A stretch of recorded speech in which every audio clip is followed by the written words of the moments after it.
No, es una película absolutamente extraordinaria. Y eso está muy bien. Lo difícil es conseguir estos resultados, ¿no? O sea, la película, pues eso, no sé cuál es el presupuesto de la peli, pero el look que tiene es una película de 20 kilos. Entre 15 y 20 millones, fácil. No tiene nada que despreciar ni nada que desmerecer pues eso, a un Señor de los Anillos o a una película realmente tocha, ¿sabes? Una película grande de estas históricas que hacen los ingleses en Pinewood o así, pues de ese tipo. Pero el asunto de la realización, que la película esté tan bien hecha, es algo previsible. O sea, después de haber visto el trabajo de Paul, este señor cada vez va a ir a mejor, ¿no? Y cada vez lo hace mejor y cada vez tiene mayor control del equipo y cada vez tiene mayor control de todos los departamentos. O sea, ahora me estaban diciendo que canta las canciones. O sea, quiero decir que se nota, que eso se nota. O sea, porque la sensación que yo tenía es que ¿por qué no te sientas aquí, Paul? Claro, tío, sí, da igual, ¿no? El, la envergadura de la movida va de que tú estás oyendo una canción y dices, bueno, pues esta es una canción del siglo VIII y tal, que ha encontrado en algún tipo de libro sobre canciones medievales y tal. No, la ha hecho él. Y así se hace cine. O sea, no lo tengo, lo hago. Necesita una música sinfónica gigante, ¿no? O sea, él necesita, pues eso, pues a Bernstein o a Goldsmith o alguien así, y como no lo tiene, lo construye. Encuentra unas chicas, ¿no? Ana, ¿no? Se llama. Y las destroza probablemente psicológicamente hasta que hacen la música que él necesita, ¿no? Y luego todo eso yo te digo, todo eso es verosímil y comprensible dentro de una cuestión de, bueno, alguien muy bueno que pasa a ser extraordinariamente bueno y que poco a poco se va convirtiendo, bueno, ya creo que eres uno de los mejores directores que existe en este goddamn place, es un hecho. Pero además de eso, es que tiene alma, eso es lo que no te regala nadie. Ayer lo hablábamos en la charla, ¿no? En la charla que dimos, eso es cosa tuya. O sea, el conseguir que lo que cuentes trascienda y tenga ese momento en el que, por mucho cine que hayas hecho, o sea, yo no puedo estar más maleado y ser más perro viejo, o sea, es que llevo 35 años trabajando en cine y conseguir separarme viendo una película de qué es lo que se está haciendo desde el punto de vista del director a ver una peli es muy difícil, no me ha pasado en mucho tiempo. O sea, siempre estoy diciendo, esto es decorado, claro, por eso ahora cuando saca, claro, ahora el pelo, a ver cómo está hecho el pelo con el croma. O sea, estoy con mierdas de trabajo todo el rato, ¿no? Porque estoy pasando del mío al de los demás, comparando, estableciendo parámetros acerca de cómo habrán rodado, qué tiempo les habrá llevado esto, por qué invierte tanto tiempo en un traveling, todas estas cosas que ocurren, ¿no? Y se te olvida. O sea, en la peli, en Irati, se te olvida. Porque tiene esa magia, tío. O sea, es bollada lo de la magia, pero es que la tiene. Es sencillamente una película que te implica y te engancha, y de pronto hay un momento en el que te está contando algo que te implica personalmente, que te saca de donde estás, de tu entorno absurdo de productor, pensando presupuestos y maneras de hacer y trucos, te saca, y de pronto estás como un puto crío viendo una película y diciendo, cómo me gusta Irati, cómo me gusta la mujer, cómo me gusta cómo me mira, cómo me gusta. Te identificas con el personaje de Neko. De pronto Neko es un actorazo y tal, pero te enseña de pronto una visión que no tenías del actor, ¿no? Eso de pronto es una especie de héroe débil, debilitado, inseguro, lacrimógeno. O sea, se le saltan las lágrimas constantemente, está como pidiendo ayuda, ¿no? Porque le han dicho que tiene que ser cristiano y su padre no lo era, su abuelo sí, pero su padre no, y o sea, hay una historia ahí de pronto como de imposición de ideas, ¿no? De que le han impuesto unas ideas y rechaza la tradición para hacerse partícipe, para triunfar en el mundo de los señores del valle, ¿no? Y ahí hay un momento en el que de pronto pues se da cuenta de que no es lo suyo, de que lo suyo es la tradición, lo suyo es Mari, no la Virgen María, sino Mari. Es muy bueno cuando de pronto todo el mundo está rezando a Mari. Dices a la Virgen María o a Mari, ¿no? En el fondo ya sabéis que la Virgen María es un trasunto de la diosa madre, ¿no? El cristianismo lo que tiene es que es muy inteligente y, en su manera de desarrollarse y de dominar, digamos, intelectualmente el mundo ha sido porque no ha rechazado nada. O sea, realmente lo que ha hecho ha sido adaptarse a las religiones que existían ya previamente en los lugares, ¿no? O sea, como cuenta fantásticamente Irati, construyen sobre un monolito, sobre un dolmen, ¿no? Construyen una iglesia y pasan de adorar a la diosa madre, pasan a adorar a la Virgen María, prácticamente, ¿no? Tú tienes ahí en la cabeza, porque la has leído, porque te la han contado, porque a mí siempre me ha apasionado eso, o sea, también hablaba de ello desde un punto de vista excéntrico y absurdo en Las Brujas de Zugarramurdi. Pero de pronto es el poder de la diosa entra en la cabeza y de pronto sientes como una especie de implicación personal con la peli, ¿no? Cuando de pronto le dicen a Eneko, no, vuelve, ven con nosotros, ¿no? Pues mira, estoy ahora postproduciendo la segunda temporada de 30 monedas, que es un poco como le pasa a Paul, pues intentar el triple teniendo la mitad. Pero está quedando muy bien, estoy muy contento. Está quedando de puta madre. Tiene otro tono. A mí lo que me gusta de Paul es que va en serio. Eso es lo que me fascina. O sea, que tiene una... o sea, es honesto. ¿Sabes? Yo soy un tramposo, soy un farsante, ¿no? Pero Paul es, te lo juro por Dios, Paul es honesto. Y eso es una cosa que me flipa. Se me ponen los pelos de punta, ¿no? Cuando le veo rodar y cuando le veo lo que hace. Pero, ¿qué te iba a decir? No, lo mío, pues eso es una farsa. Y es una farsa, yo creo que es una farsa divertida, ¿eh? Por lo menos se sabe farsa, ¿eh? Y hay cosas fascinantes que os puedo contar a vosotros, pero por favor no contéis a nadie, y no lo colguéis en ningún tipo de red, porque si no, no lo cuento. Es que lo malo de estos encuentros es que antes molaban porque tú tenías la oportunidad de contar cosas y secretos y pequeñas confesiones y tal, y ahora como todo se globaliza, pues dices, mira, no cuento nada porque puede ser un lío y tal, y me van a llamar los de Chilló de por qué estás contando esto. Bueno, ya sabéis que el Vergara está en el infierno.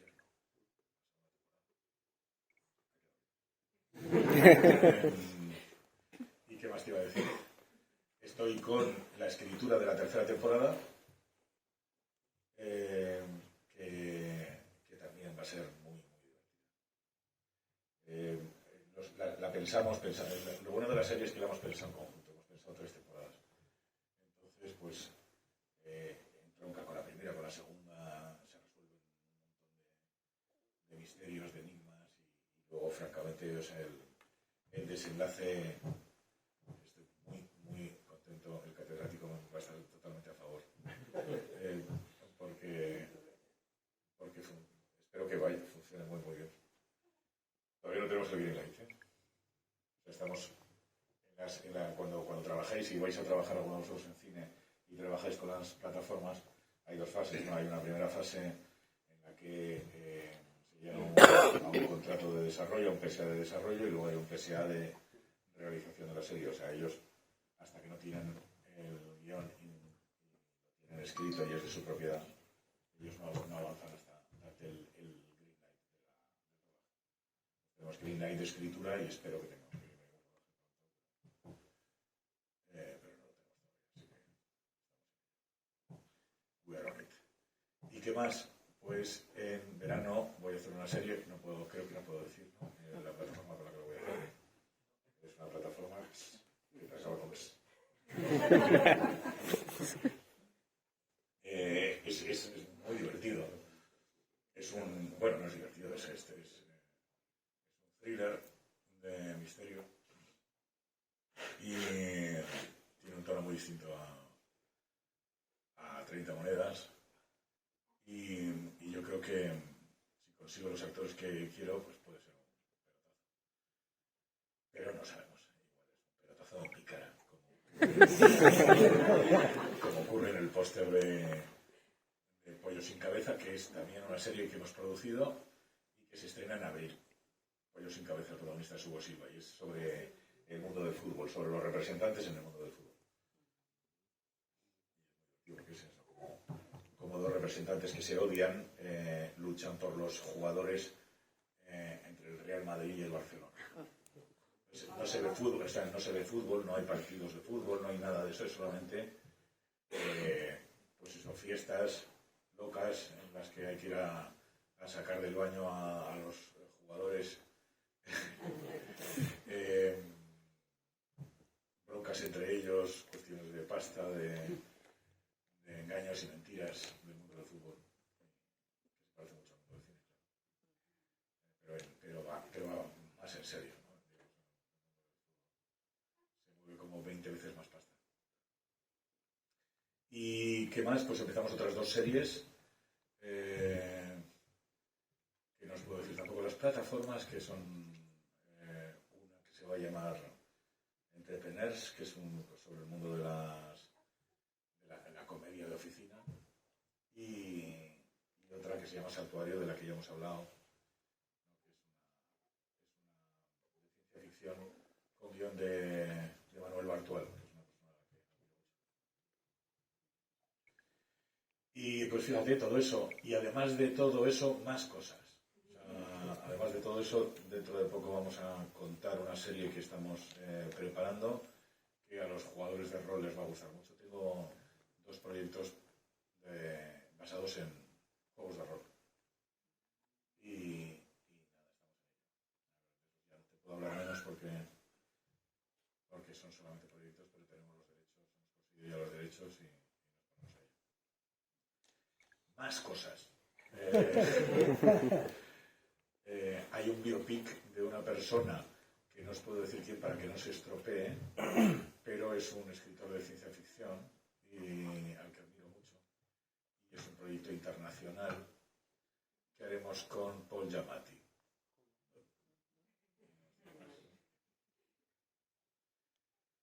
Lo que pasa es que hay exactamente otras dos productoras internacionales haciendo lo mismo.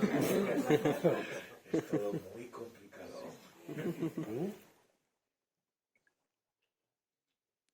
Yo no puedo contar más porque ya lo demás ya está en pelotas, pero todo eso se está haciendo. Bueno, hay una película que se llama Mandrágora, una película que tiene mucho que ver con el mundo de Paul, espero que me eche una mano. Hay trozos de la película que me gustaría hacer en euskera y eso me tienes que ayudar. Un problema básicamente de dinero y también de orgullo por mi parte y tal, un orgullo gilipollas que ahora no tendría. Fumanchu tenía un presupuesto también de 10-15, en una época será una rara. Y es una película que escribimos con David Newman. Al principio la escribimos solos y luego entró David Newman en el proyecto. David era el guionista de Bonnie and Clyde, era el guionista de Superman. Era un puto crack, un individuo maravilloso. Y entonces, pues nada, que era otros tiempos, ¿no? Íbamos a escribir con él a Nueva York, él venía a España y manteníamos así una relación hasta que hicimos con él la versión 7 y 8 del guión. O sea, imaginaos qué viaje. Luego teníamos ya los decorados y tal, y estuvimos 2 meses en Asia localizando. 2 meses en China. Estuvimos en Shanghái, en Pekín, en Hong Kong, en Macao. Nos lo recorrimos todo. Encontramos unas localizaciones preciosas y ya sabíamos cómo íbamos a construir los decorados, lo que necesitábamos y tal, el laboratorio de Fu Manchu, la casa de Nyland Smith, todo el rodaje en Londres. Y de pronto nos dijeron, oye, que tenemos la mitad de pasta para hacer esto. Igual habría que hacer un recorte de guión. Y dije, no se hace. Porque era así de gilipollas de pequeño. Y me quedé sin la peli por payasa soberbia. Hombre, no se podía rodar con la mitad. O sea, con la mitad no se podía y entonces pues pasé. Pero vamos.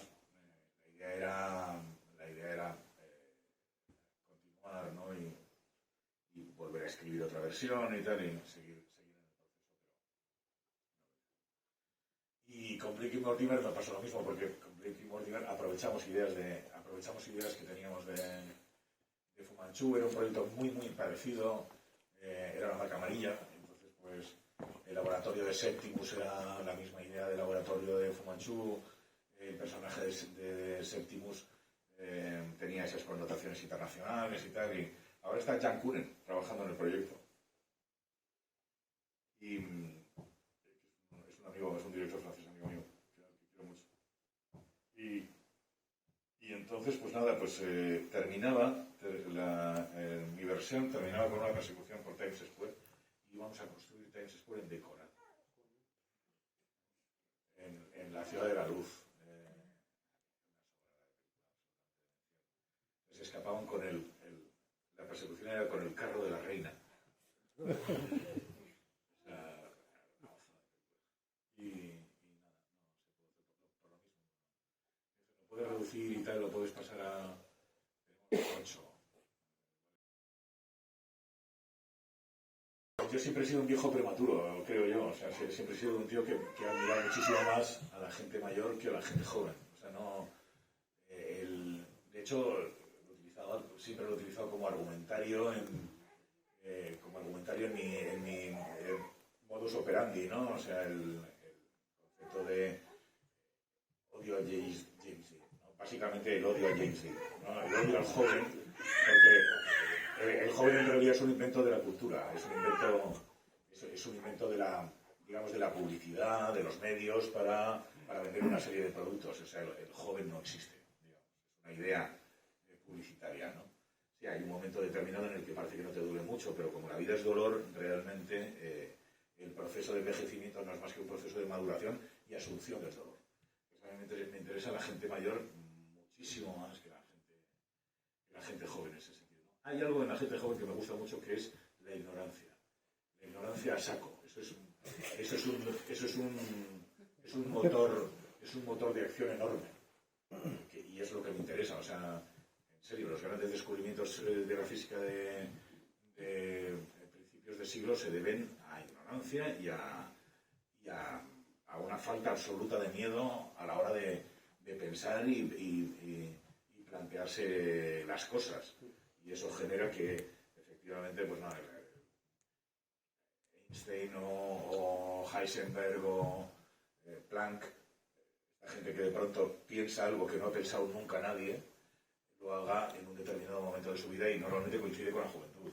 Pero después el proceso de asunción de esa información y el proceso de aclimatación al medio y de entender la realidad, yo creo que empieza a darse a, pues no sé, espero que se dé, porque yo todavía no lo tengo, pero a partir de los 50, 60 empiezas a funcionar.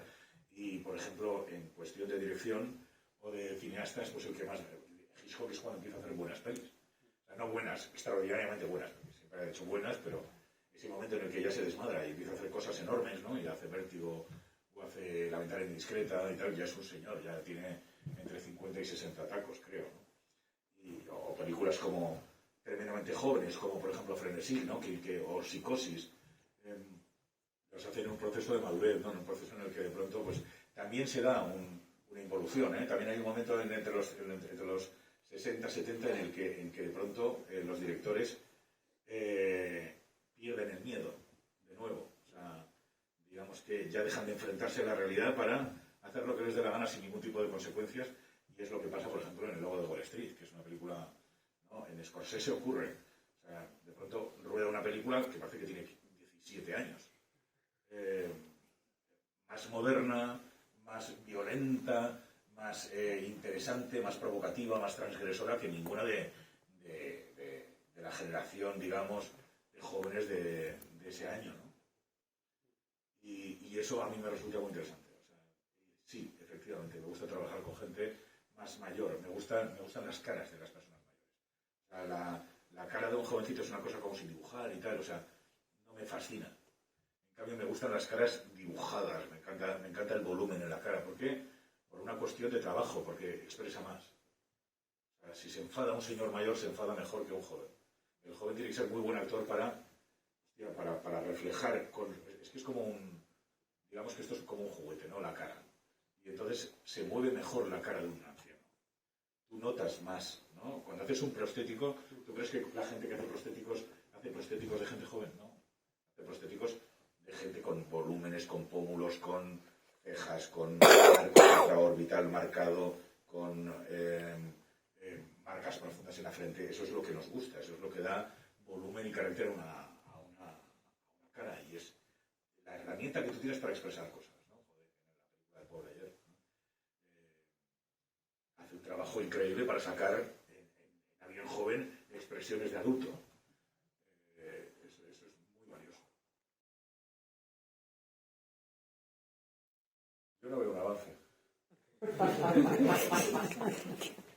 Me veo más liado. O sea, me veo más liado. O sea, tengo la suerte y el privilegio de poder hacer más cosas al mismo tiempo. Tengo un equipo, tengo una productora con 10-15 personas que trabajan para mí para sacar adelante todo lo que se me pasa por la oreja.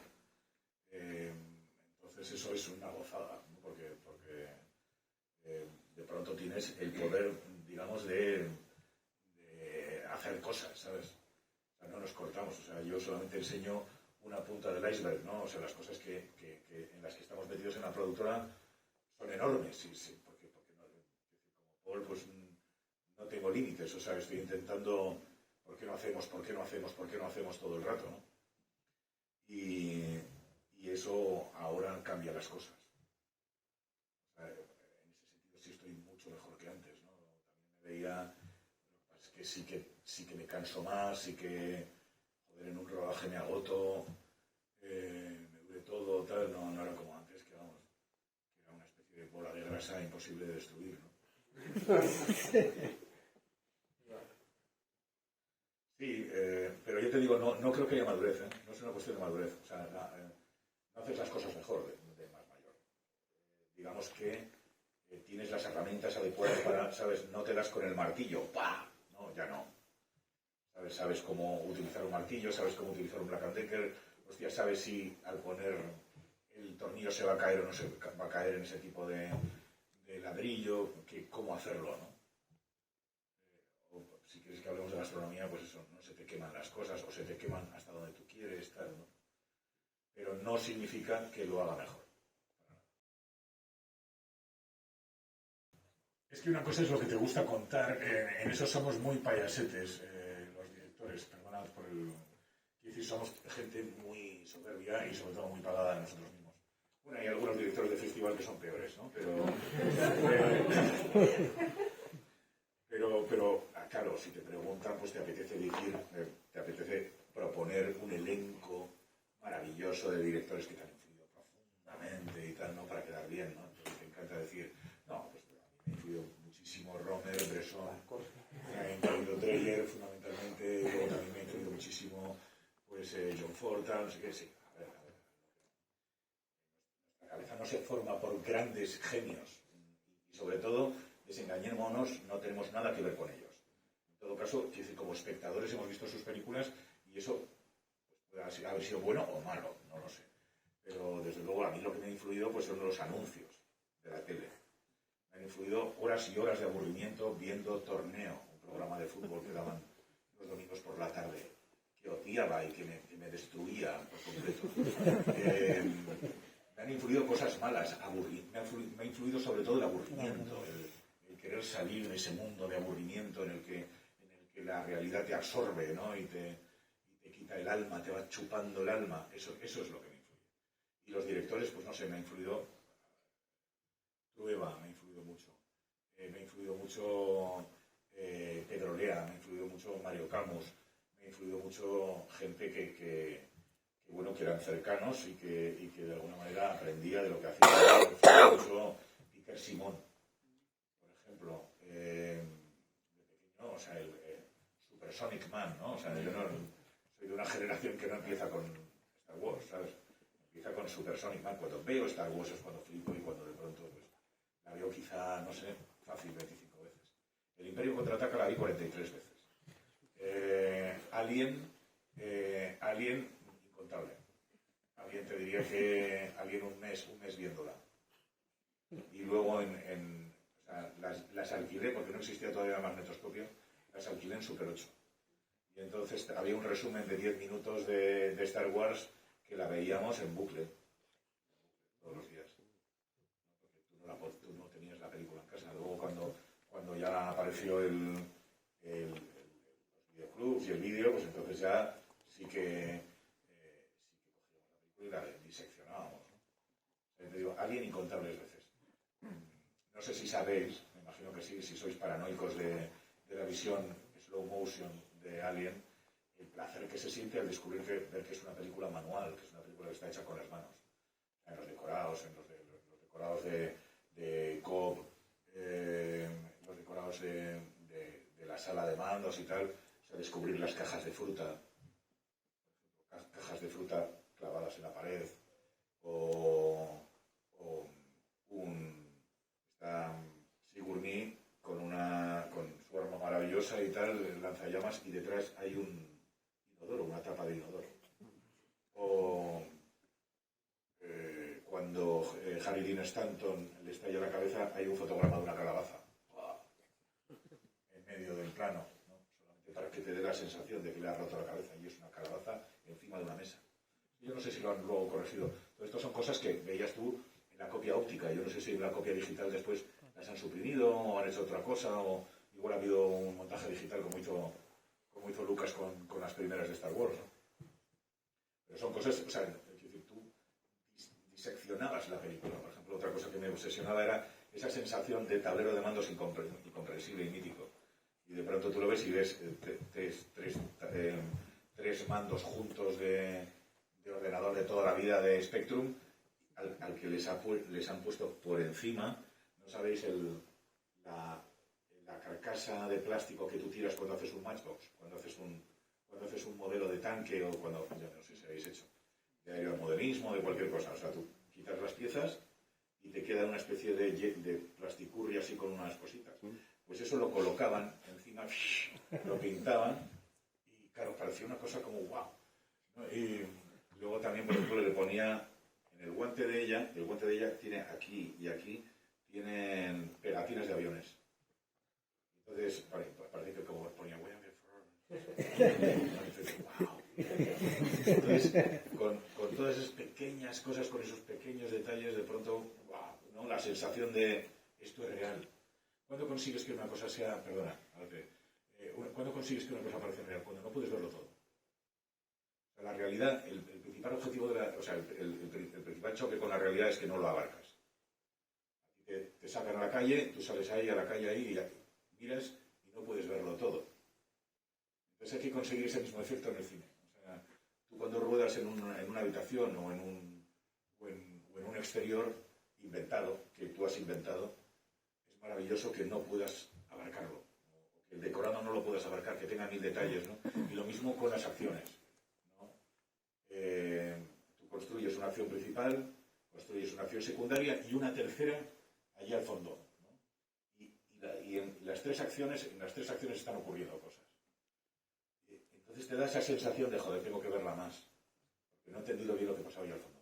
No es necesario entenderlo, pero sí que te da esa envergadura de realidad, de que se te escapan informaciones. Es como lo utilizas. O sea, a mí me gusta un entorno mixto. O sea, lo que me gusta es que haya elementos reales no me gusta la infografía en sí misma sola.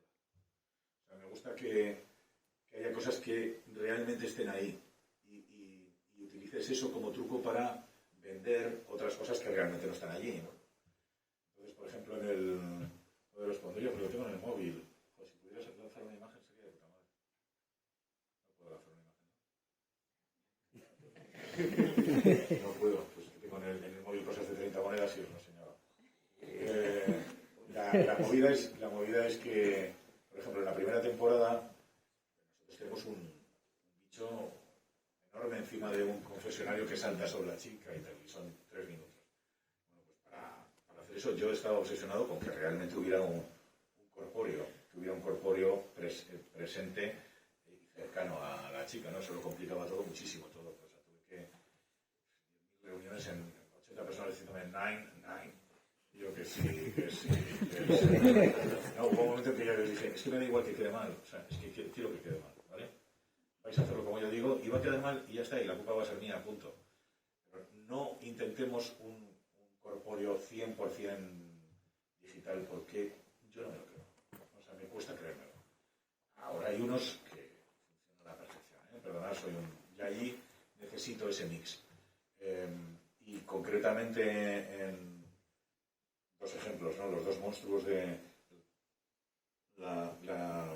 aquel ser lleno de patas y tal, que tenía parte de un ser humano y tal, pues tuvimos hasta que construir una grúa que no existía, porque no aguantaba, una grúa habitual no aguantaba el peso. Entonces fue tan chocho hacerlo como yo quería que hubo un par de momentos de tensión de, oh Dios mío, lo que me estoy metiendo, ¿no? Todo por una cabezonería. Pero al final yo creo que merece la pena, porque es que realmente es una persona. O sea, la persona que va boca abajo dando vueltas dentro de una bola es real. Luego nosotros lo que hicimos fue implementarle las patas, ¿no? Pero aquello era real.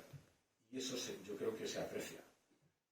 Después colocamos a otra persona en un robot mecánico al que programamos de una manera mucho más violenta de lo que normalmente se mueve. Y eso, claro, en una persona hacía un movimiento imposible, ¿no? Y yo creo que merece la pena.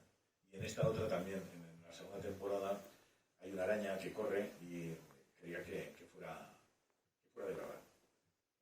Entonces, pues, claro, eso supone, no os hacéis ni idea hasta qué punto supone, Paul lo sabe de sobra, suponen problemas colaterales, ¿no? Todo de pronto te metes en una movida de esas y pum, pum, pum, pum, pum, pum, se van creando un huevo de problemas con los que no contabas. De pronto, pues, a ver, yo quiero que el bicho corra, ¿vale? ¿Y cómo corre? ¿Con rueditas y un teledirigido? No, eso no, porque el movimiento no es, ¿sabes? Es regular, va a quedar mal, tiene que ser un movimiento como así. Entonces digo, hombre, lo ideal sería una pértiga, ¿no? Un tío con una pértiga. Esto del plano va a haber un puto palo de escoba verde que vamos a tener que borrar. Y eso va a costar, ¿sabes? Eso va a costar más que, ¿sabes? Que generar genéticamente una araña que corra por el suelo. entonces yo digo, no, lo que vamos a hacer es desde arriba. Y entonces desde arriba, ¿y qué es desde arriba? Joder, desde un segundo piso. O sea que ya me estás hablando de un decorado. Hay un decorado en el que tú estás arriba y con la pértiga vas moviendo verticalmente a un monstruo y tal, y todos corren detrás de él, y por eso el palo no interfiere sobre los personajes. Sí. Vale, y entonces, ¿y dónde está ese decorado? Porque ya no tenemos dinero, no hay manera ahora de construir un decorado para esta puta situación, y además necesitas 2 para 2 secuencias, ¿y qué hostias hacemos? Y entonces, pues, nos pusimos a buscar una corrala. Buscamos una corrala. En una casa, una corrala, o sea, un sitio que tuviera un patio central y unas escaleras alrededor para que desde ahí pudiéramos manejar el palo. Y claro, eso nos llevó de pronto al Extrarradio de Madrid, a un lugar arcanísimo, que era el único sitio donde podíamos hacerlo. Y construimos 2 decorados en un mismo sitio. Y bueno, pues así se hizo, pero vamos, hasta el último día no teníamos la famosa corrala, claro, sin que todo eso no tenía sentido. Ahora, yo veo ahora la secuencia y me mola mucho. Te genera, el hecho de hacer algo físico te genera un movimiento orgánico que nunca harías en un digital. Es como irregular, ¿sabes? Y entonces yo me lo creo más, ¿no? Sí, a mí también me pasa. O sea, ves la cosa, ¿no? De los carpetes. Y sabes que la segunda es la segunda que ha sido tremendamente denostada, pues es prácticamente todo también corpóreo, pero utilizando el digital para borrar cosas. Eso me encanta. O sea, yo creo que el problema de la segunda es que no lo enseñaron, se lo enseñaron demasiado poco. O sea, hacían, por ejemplo, 2 personas unidas por un mismo prostético, unidos y moviéndose, y les borraba a las personas, ¿no? Borraba a una. Y entonces, joder, veías 2 caras y tal, y no era un puto muñeco digital, era un señor. Le habían borrado el resto del cuerpo, ¿no? Cosas de esas, ¿no? Posiciones imposibles entre un tío agarrando a otro, del que ves de uno una pierna y de otro un brazo, ¿no? una cabeza está escondida, solamente ves una cabeza. Y claro, entonces la posición de los miembros del cuerpo es absolutamente antinatural. O escondes en la mitad del cuerpo en el suelo, o lo mueves con una dolly, y entonces, joder, las patas y los brazos se mueven de una forma totalmente imposible. Entonces tú dices, ¡ja, digital! No, es de verdad. Sencillamente han borrado cosas para que no descubras la posición de los personajes. Pero es un prostético y un tío. Y eso es precioso, como tú dices. Y la segunda, o sea, el making of es mejor que la peli. Hombre, fue como todas, lo que pasa es que se sumaban cosas. O sea, todas las pelis son difíciles y rodar de noche es como hablábamos acerca de la pianidad. O sea, por la noche rindes una tercera parte. Bueno, todo el mundo. Y fíjate, yo igual aguantaba más y tal porque estoy acostumbrado y duermo poco. Entonces, pues, aguantaba bien la nocturnidad. Pero los actores se cansan, el equipo se cansa. Y luego, sobre todo, dos añadidos en Venecia, que son, no hay calles, hola, hay ríos, y entonces recuerdo que digo, estábamos ahí rodando el primer día y digo, ¿qué te iba a decir? ¿Dónde? No, tenemos una lancha, ¿no? Sí. ¿Una lancha? Adiós. Ah, vale. Vale, ¿podemos cambiar de posición la cámara? Hora y media. Porque, claro, es que te entra en cuadro el bote. Entonces hay que llevarte el bote a Murcia, mejor dicho. Y entonces el bote estaba fuera de cuadro, pero claro, fuera de cuadro. Y entonces, claro, joder, cada vez que pedíamos algo era una pesadilla. Y entonces cogí todo y dije, va, lo metemos en carros y tal, y lo escondemos en los patios de alrededor. Y claro, ¿y esto quién lo mueve? Y entonces lo movimos nosotros. O sea, llevamos nosotros mismos los carros, o sea, equipo, dirección, actores. Tómate, cógete esta caja de objetivos y te la llevas. Y claro, eso es cansado. O sea, quedar bien y tal, y hacerte el enrollado un día bien, pero claro, una semana de portar tú mismo todo el material eléctrico, se te corta el rollo. Y eso fue lo más complicado. A nivel logístico.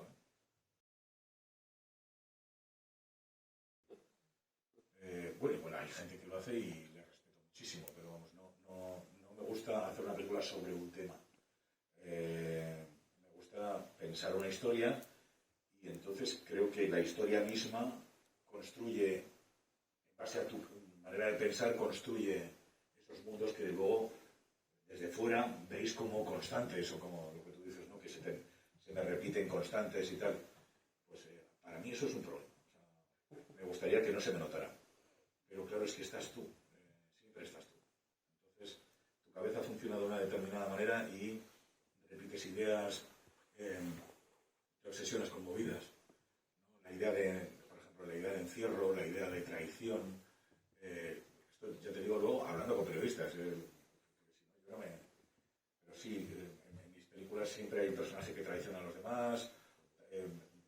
Mis personajes están encerrados en un entorno único. En el que ese entorno en el que están encerrados es un decorado. Viven una vida que no es la suya y triunfa el que se da cuenta. Siempre hay una especie como de resolución a nivel como purificación al final en el que los personajes se dicen la verdad y además casi siempre en las alturas. Son paranoias, no sé, son paranoias que desde luego te aseguro que no controlo. Ahora ya sí que hay una cierta conciencia, ¿no? Por ejemplo, en 30 monedas hay un personaje que está loco y tal, y le dice, pero joder, siempre se sube a los sitios, tal, no sé qué gusta.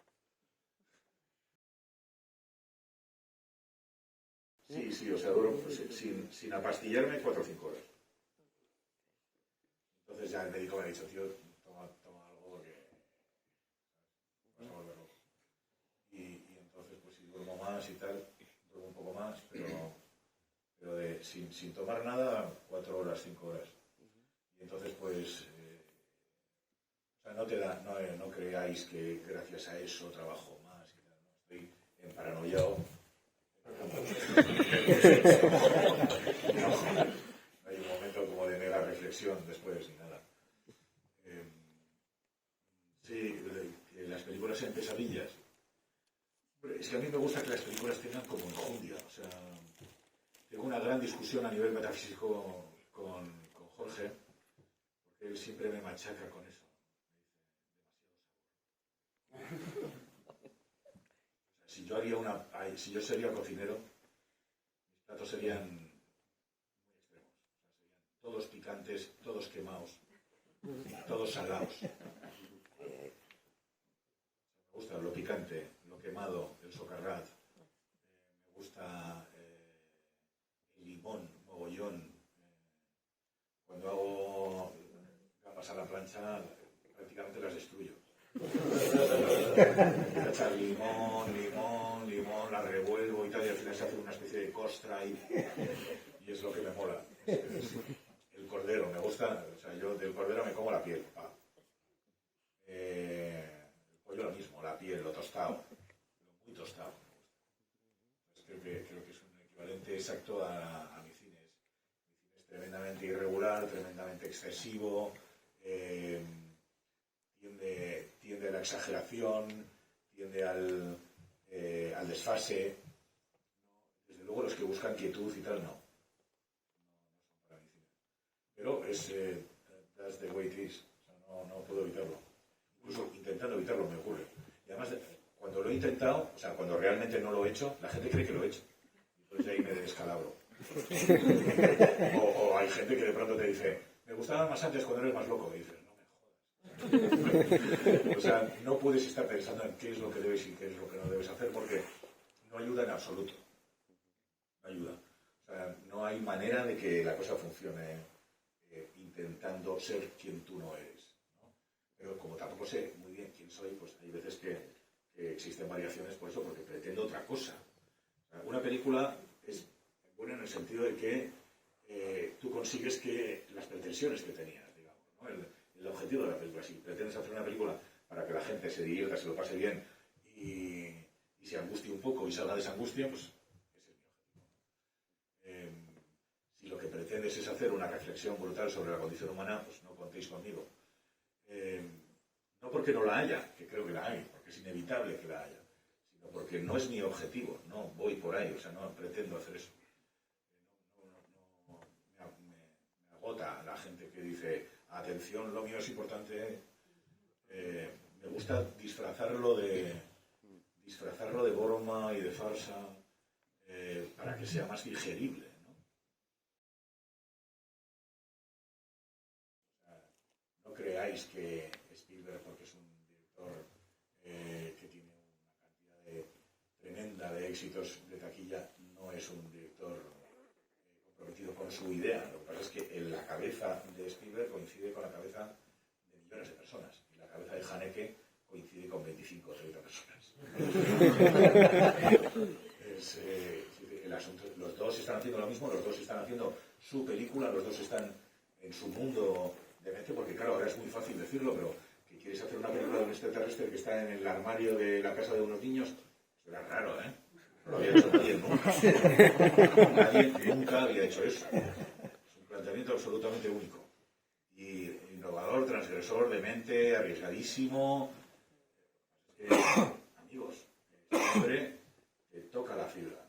Sabe dónde, sabe exactamente, porque yo creo que es eso, que da la casualidad de que hay muchísima gente como Spielberg. Y menos gente como Romer. Ese es el asunto. Pero los dos están haciendo un producto totalmente íntimo, sin pensar en el público, sin estar condicionados por el público. Otra cosa es Wakanda Forever, ahí no me meto. Pero en el caso de Spielberg sí que sigue, yo creo que sigue siendo un director, si quieres que podríamos decir un autor. Ahora en este momento el cine más interesante, desde mi punto de vista, siempre todo desde mi punto de vista, el cine más interesante es el cine de terror. El cine que propone cosas transgresoras, nuevas, nuevas maneras de contar, o sea, y tampoco me gusta esa gente que está hablando como de cine de ¿cómo lo llaman? Terror elevado, ¿no? la vida, lo que son buenísimas. O sea, tenemos la suerte de estar viviendo en una época en la que Ari Aster está estrenando películas. O sea, Midsommar es alucinante, Hereditary es alucinante y me muero por verla siguiente. Y hay muchísimos ejemplos de gente. Se están proponiendo cosas y el terror te permite, digamos que te da la oportunidad de abrirte mucho más creativamente que otros géneros que son más cerrados, ¿no? Y bueno, pues hay otra gente que opina lo contrario y hay otra gente pues que, digamos, que se siente más cercana a, pues no sé, al cine social o al cine denuncia, y me parece fantástico. Es que son muy buenos, algunos son muy buenos.